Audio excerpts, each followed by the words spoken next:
like this, you will see the chart of the ECDIS. Many things on ECDIS actually. ECDIS should be updated. This is the actual map where we are following the route, where the second officer are making the plan. So ECDIS means the electronic chart displays and the identifications. Okay, so how to check if your ECDIS is updated? You can see from here, from the log, even log, sorry, update log ENC, and there you can find the latest update of your ECDIS. Okay, from the bottom. And by the way, it depends on every ECDIS. This ECDIS is for Uno, so you can see from here only. Okay, this is the latest one, week 28 of 2025. Okay, updating is different. There's a lot of method on. Okay, so we'll continue. We'll proceed to the next. We'll finish with the ECDIS for now. What is your destination? So now our destination is going to Argentina, Recalada, the pilot boarding, which is part of Uruguay, but our main port is the Rosario, Argentina, which is here. Actually, it is here. All the way you have to pass all the way to the river and goes to Rosario, which is located on this part. Yeah, Rosario, and the chart will come here like that. In order for us to see the route, you have to activate the route on the planning mode. Say, I will show you. Okay, plan, and then you select the route, and then you go for Recalada to Rosario. That is our pilot station, Recalada to Rosario. Then open.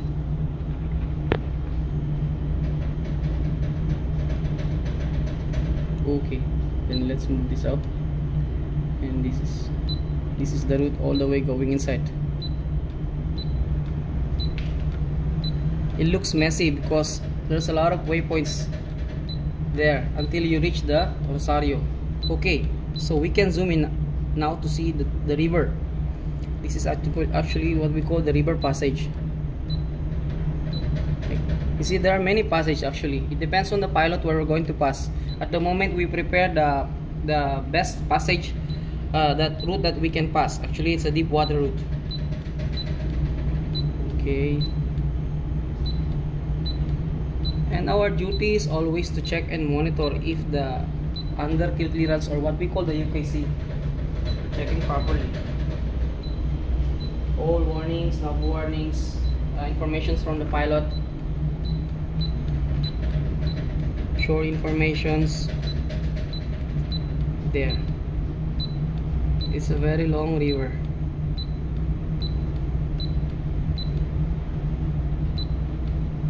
If you zoom in, it should be like this.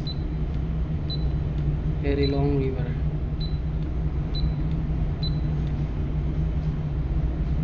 The distance of this river from the pilot station is 321.58 nautical miles.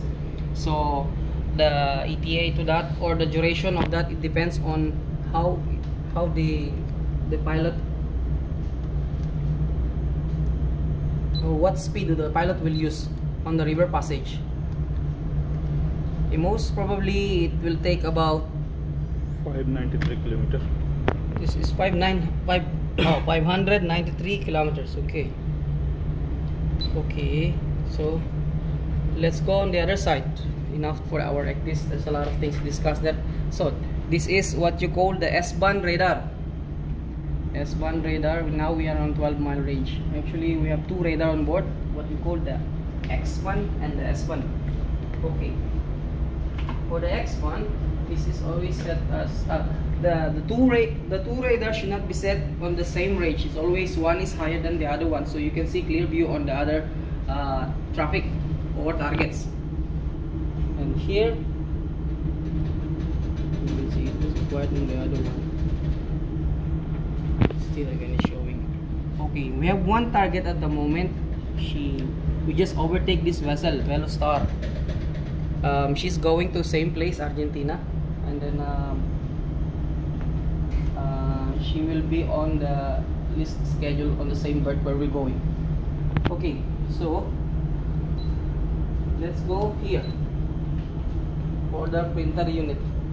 This order printer unit is the printer of our telegraph,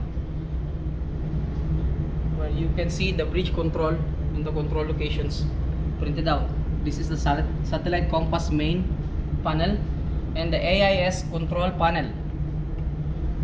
The other one is our bridge navigational watch alarm system operation unit. This is the panel where you can reset every 12 minutes.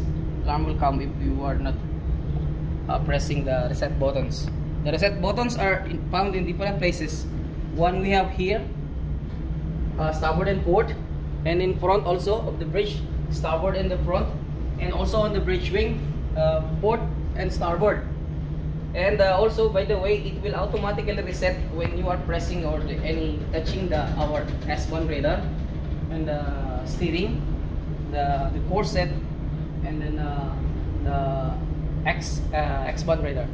Okay, so this is what you call the auto shift control panel, where we are setting the when we are on autopilot, we are setting the RPMs. So from here we can set the RPMs, the revolution per minute of the vessel. Okay, here is all the brilliance of the sounder brilliance, speed level brilliance, dimmer, anemometer dimmer. Okay, on this part, this is the steering repeater. When you give a command to the radar, this is the gyro repeater, and this is the whistle controller, magnetic compass indicator, the dimmer, mostly our dimmer is autopilot. Here, this part where you are changing the autopilot and the hand steering, and also the control of the non-follow-up unit is also here, autopilot system. Okay, the non-follow-up control is here. Okay, when we are changing from autopilot to manual steering, or what we call the hand steering, is there on this area, on this part.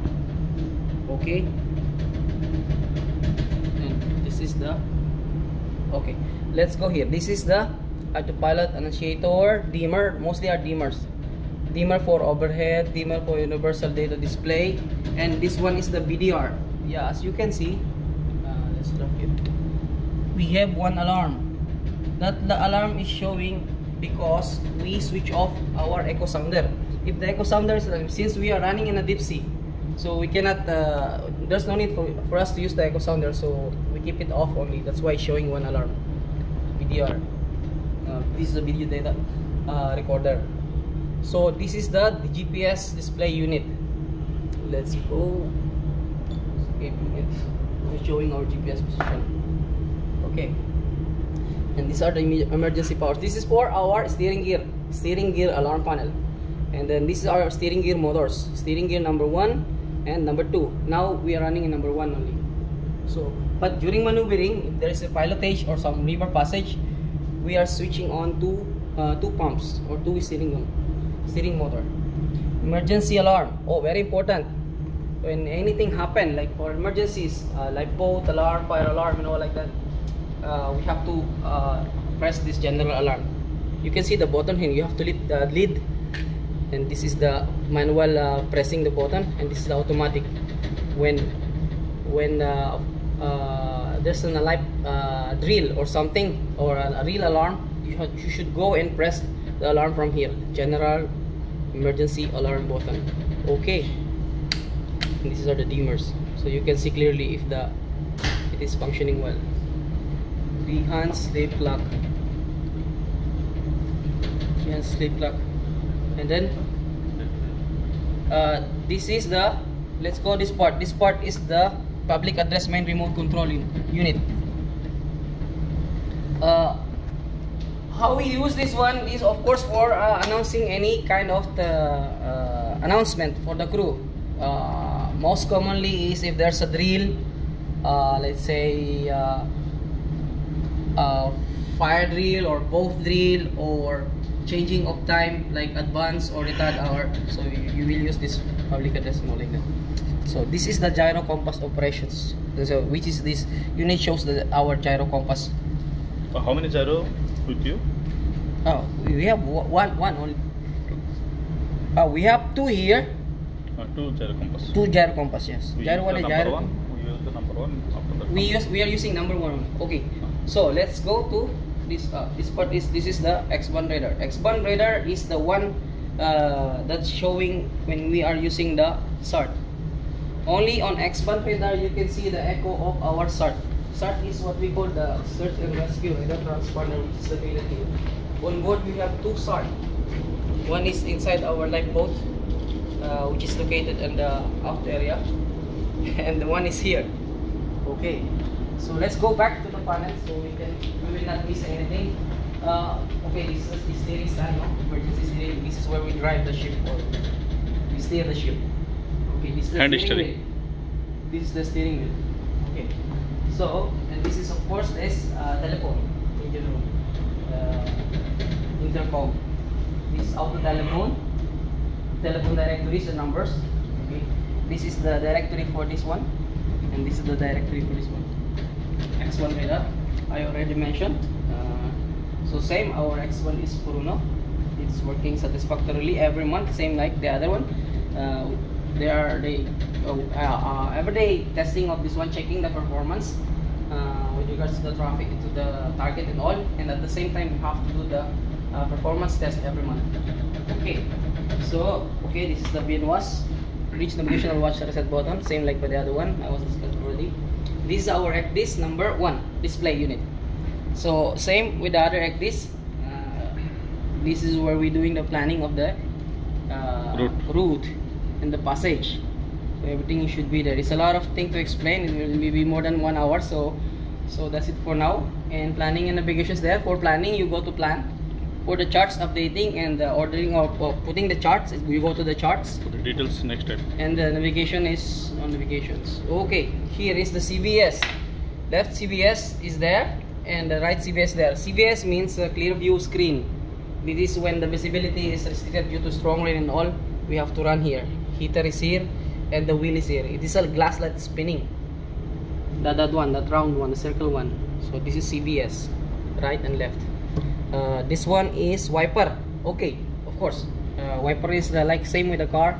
You need to wipe the water when it's raining and all, so you can clearly see the visibility and outside.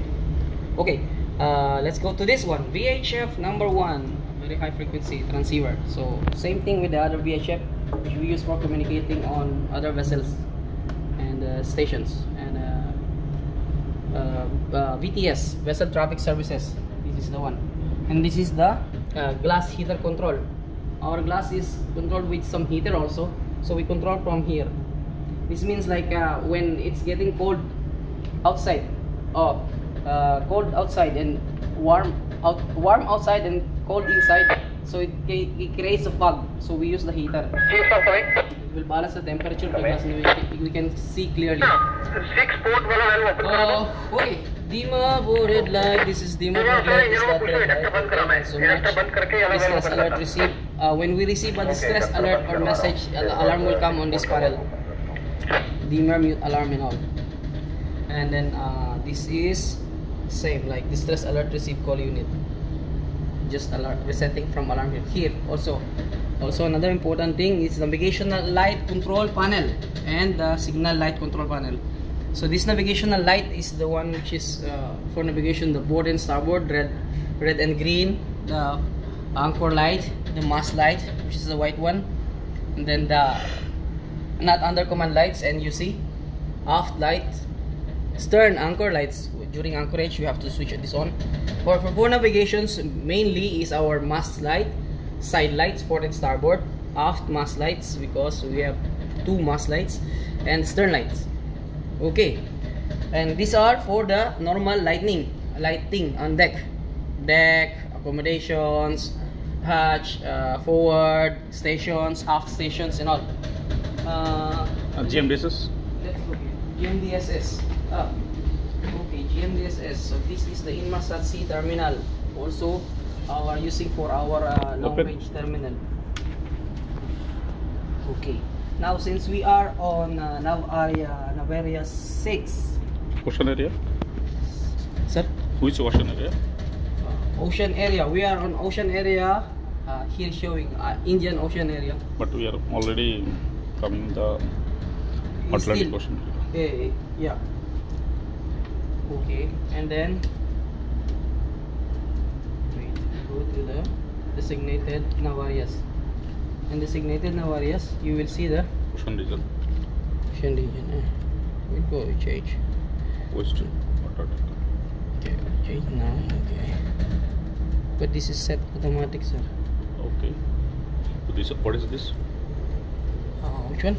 This is the MFHF DSC controller. These are the one we are listening for DSC messages, important distress messages, and from post stations also. And we are sending also distress message from this one also. from here. Okay.